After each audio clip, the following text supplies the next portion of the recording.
The Outsiders, Chapter 7, Part 1. Now there were three of us sitting in the waiting room, waiting to hear how Daly and Johnny were. Then the reporters and the police came. They asked too many questions too fast and got me mixed up. If you want to know the truth, I wasn't feeling very good in the first place. Kind of sick, really. And I'm scared of policemen anyway. The reporters fired one question right after another at me and got me so confused I didn't know what was coming off. Dari finally told them I wasn't in the shape to be yelled at so much, and they slowed down a little. Dari's kind of big. Soda Pop kept them in stitches.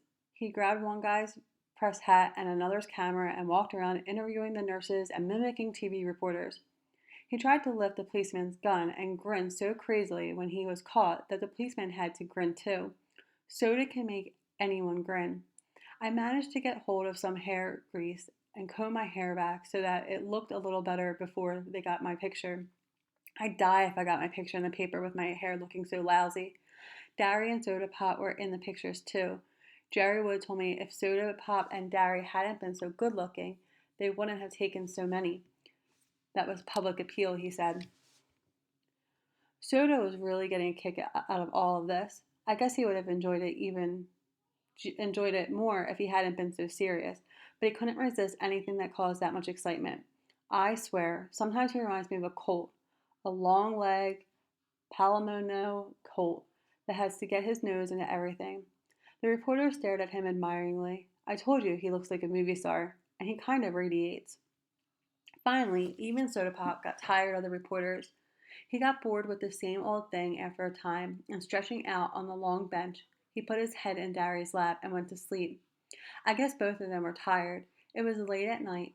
I knew they hadn't had much sleep during the week.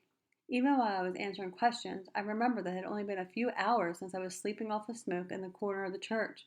Already it was an unreal dream, and yet, at the same time, I couldn't have imagined any other world. Finally, the reporter started to leave along with the police. One of them turned and asked, "What would you do right now if you could do anything you wanted?"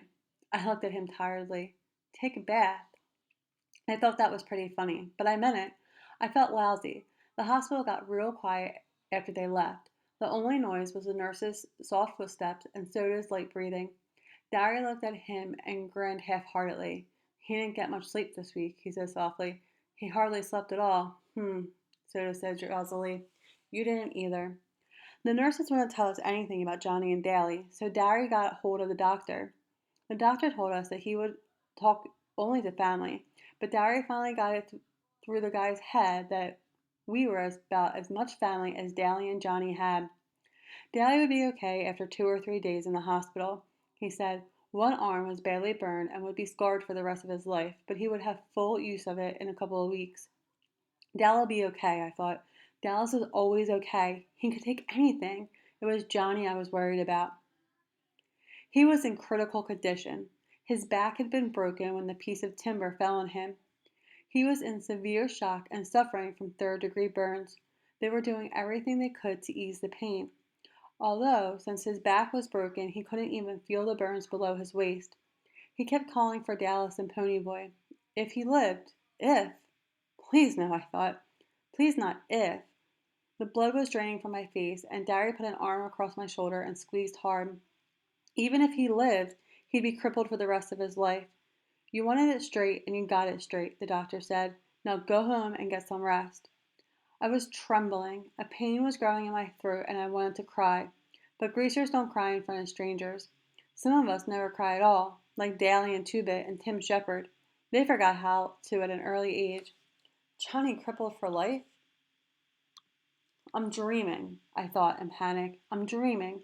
I'll wake up at home or in the church and everything will be like it used to be. But I didn't believe myself. Even if Johnny did live, he'd be crippled and never play football or help us out in a rumble again. He'd have to stay in the house he hated, where he wasn't wanted, and things could never be like that they used to be. I didn't trust myself to speak. If I said one word, the hard knot in my throat would swell, and I'd be crying in spite of myself. I took a deep breath and kept my mouth shut. Soda was awake by then, and although he looked stony-faced, as if he hadn't heard a word the doctor had said, his eyes were bleak and stunned. Serious reality has a hard time coming through to Soda, but when it does, it hits him hard. He looked like I felt when I had seen that black-haired Soch lying doubled up and still in the moonlight. Daria was rubbing the back of my head softly. We better go home. We can't do anything here. In our Ford, I was suddenly overcome by sleepiness. I leaned back and closed my eyes, and we were home before I knew it. Soda was shaking me gently. Hey, Pony Boy, wake up. You still gotta get to the house. I said sleepily, and lay down in the seat. I couldn't have gotten up to save my life. I could hear Soda and Dari, but as if from a great distance. Oh, come on, Pony Boy, Soda pleaded, shaking a little harder. We're sleepy too. I guess Dari was tired of fooling around because he picked me up and carried me in. He's getting mighty big to be carried, Soda said. I wanted to tell him to shut up and let me sleep, but I only yawned. He's sure lost a lot of weight, Dari said. I thought sleepily that I should at least pull off my shoes, but I didn't. I went to sleep the minute Dari tossed me on the bed. I'd forgotten how soft a bed really was. I was the first person up the next morning. Soda must have pulled my shoes and shirt off me. I was still wearing my jeans. He must have been too sleepy to undress himself, though. He lay stretched out beside me, fully clothed. I wiggled out from under his arm and pulled the blanket up over him, then went to take a shower. Asleep, he looked a lot younger than going on 17, but I noticed that Johnny looked younger when he was asleep, too, so I figured everyone did. Maybe people are younger when they are asleep. After my shower, I put on some clean clothes and spent 5 minutes or so hunting for a hint of beard on my face and mourning over my hair. That bum haircut made my ears stick out. Dari was still asleep when I went into the kitchen to fix breakfast. The first one up has to fix breakfast, and the other two do the dishes. That's the rule around our house, and usually it's Dari who fixes breakfast, and me and Soda who are left with the dishes. I hunted through the icebox and found some eggs. We all like our eggs done differently. I like them hard, Dari likes them in a bacon and tomato sandwich, and Soda Pop eats his with grape jelly. All three of us like chocolate cake for breakfast. Mom had never allowed it with ham and eggs, but Dari let Soda and me talk him into it. We really didn't have to twist his arm. Dari loves chocolate cake as much as we do. Soda Pop always makes sure that there's some in the icebox every night, and if there isn't, he cooks one up real quick. I like Dari's cakes better. Soda always puts too much sugar in the icing. I don't see how he stands jelly and eggs and chocolate cake all at once, but he seems to like it. Dari drinks black coffee, and Soda Pop and I drink chocolate milk. We could have coffee if we wanted it, but we like chocolate milk. All three of us are crazy about chocolate stuff. Soda says if they made a chocolate cigarette, I'll have it made. Anybody home? A familiar voice called through the front screen, and Two-Bit and Steve came in. We always just stick our heads into each other's houses and holler, hey, and walk in. Our front door is always unlocked in case one of the boys is hacked off at his parents and needs a place to lay over and cool off. We never could tell who we'd find stretched out on the sofa in the morning. It was usually Steve, whose father told him about once a week to get out and never come back. Kind of bugs Steve, even if his old man does give him $5 or $6 the next day to make up for it. Or it might be Daly, who lived anywhere he could. Once we even found Tim Shepard, leader of the Shepherd gang and far away from his own turf, reading the morning paper in the armchair. He merely looked up, said hi, and strolled out without staying for breakfast. Two-Bit's mother warned us about burglars, but Dari, flexing his muscles so that they bulged like oversized baseballs, drawled that he wasn't afraid of any burglars and that he didn't really have anything worth taking. He'd risk a robbery, he said, if it meant keeping one of the boys from blowing up and robbing a gas station or something, so the door was never locked. In here, I yelled, forgetting that Dari and Soda Pop were still asleep. Don't slam the door. They slammed the door, of course, and Two-Bit came running into the kitchen. He caught me by my upper arms and swung me around, ignoring the fact that I had 2 uncooked eggs in my hand. Hey, Pony Boy, he cried gleefully. Long time no see. You would have thought that it had been 5 years instead of 5 days since I've last seen him, but I didn't mind. I like it Two-Bit a lot. He's a good buddy to have. He spun me into Steve, who gave me a playful slap on my bruised back and shoved me across the room. One of the eggs went flying. It landed on the clock, and I tightened my grip on the other one so that it crushed and ran all over my hand. Now look what you did, I griped. There went our breakfast. Can you two wait till I set the eggs down before you go shoving me all over the country. I really was a little mad because I had just realized how long it had been since I'd eaten anything. The last thing I'd eaten was a hot fudge sundae at the Dairy Queen in Windrixville, and I was hungry. Two-Bit was walking in a slow circle around me, and I sighed because I knew what was coming. Man, dig Baldy here. He was staring at my head as he circled me. I wouldn't have believed it. I thought all the wild Indians in Oklahoma had been tamed. What little squaws got your tough-looking mop of yours, pony boy? I'll lay off, I said. I wasn't feeling too good in the first place, kind of like I was coming down with something. Two-Bit winked at Steve, and Steve said, why, he had to get a haircut to get his picture in the paper. They'd never believe a greasy-looking mug could be a hero. How do you like being a hero, Big Shot? How do I like what? Being a hero, you know. He shoved the morning paper at me impatiently, like a big shot even.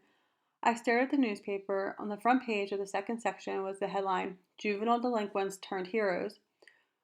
What I like is the turn bit, Two-Bit said, cleaning the eggs off the floor. Y'all were heroes from the beginning. You just didn't turn all of a sudden. I hardly heard him. I was reading the paper. The whole page was covered with stories about us. The fight, the murder, the church burning, the socials being drunk, everything. My picture was there with Dari and Soda Pop. The article told how Johnny and I had risked our lives saving those little kids, and there was a comment from one of the parents who said they would all have burned to death if it hadn't been for us. It told the whole story of our fight with the socias, only they didn't say socias because most grown-ups don't know about battles that go on between us. They had interviewed Cherry Valance, and she said Bob had been drunk and the boys had been looking for a fight when they took her home. Bob had told her he'd fix us for picking up his girl. His buddy Randy Adderson, who had helped lump us, also said it was their fault and that we'd only fought back in self-defense, but they were charging Johnny with manslaughter. Then I discovered that I was supposed to appear in juvenile court for running away, and Johnny was too, if he recovered. Not if, I thought again. Why do they keep saying if? For once, there weren't any charges against Daly, and I knew he'd be mad because the paper made him out a hero for saving Johnny and didn't say much about his police record, which he was kind of proud of. He'd kill those reporters if he got a hold of them. There was another column about just Dari and Soda and me, how Dari worked on 2 jobs at once and made good at both of them, and about his outstanding record in school. I mentioned Soda Pop dropping out of school so we could stay together, and that I made the honor roll at school all the time and might be a future track star. Oh yeah, I forgot. I'm on the A squad track team, the youngest one. I'm a good runner. Then it said we shouldn't be separated after we had worked so hard to stay together. The meaning of the last line finally hit me. You mean, I swallowed hard, that they're thinking about putting me and Soda in a boys' home or something? Steve was carefully combing back his hair in complicated swirls. Something like that. I sat down in a daze. We couldn't get hauled off now, not after me and Dari had finally got through to each other, and now that the big rumble was coming up and we would settle the Soch greaser thing once and for all.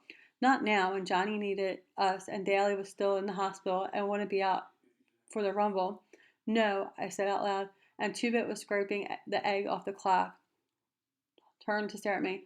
No what? No, they ain't gonna put us in a boys' home. Don't worry about it, Steve said, cocksure that he and Soda Pop could handle anything that came up. They don't do things like that to heroes. Where's Soda and Superman? That was as far as he got because Dari, shaved and dressed, came in behind Steve and lifted him up off the floor and then dropped him. We all called Dari Superman or Muscles at one time or another, but one time Steve made the mistake of referring to him as all brawn and no brains, and Dari almost shattered Steve's jaw. Steve didn't call him that again, but Dari never forgave him. Dari has never really gotten over not going to college. That was the only time I've ever seen Soda mad at Steve. Although Soda attaches no importance to education, school bored him. No action. Soda came running in. Where's the blue shirt I washed yesterday? He took a swig of chocolate milk out of the container. Hate to tell you, buddy, Steve said, still flat on the floor, but you have to wear clothes to work. There's a law or something. Oh yeah, Soda said. Where's those wheat jeans, too? I ironed. They're in the closet. Dari said, hurry up, you're going to be late. Soda ran back, muttering, I'm hurrying. Steve followed him, and in a second there was a general racket of a pillow fight. I absent-mindedly watched Dari as he searched the icebox for chocolate cake. Dari, I said suddenly, did you know about the juvenile court? Without viewing, turning to look at me, he said evenly, yeah, the cops told me last night. I knew then that he realized we might get separated. I didn't want him to worry anymore, but I said, I had one of those dreams last night, the ones I can't ever even remember. All right, boys and girls, answer the questions, hit submit. We'll continue tomorrow. Thank you.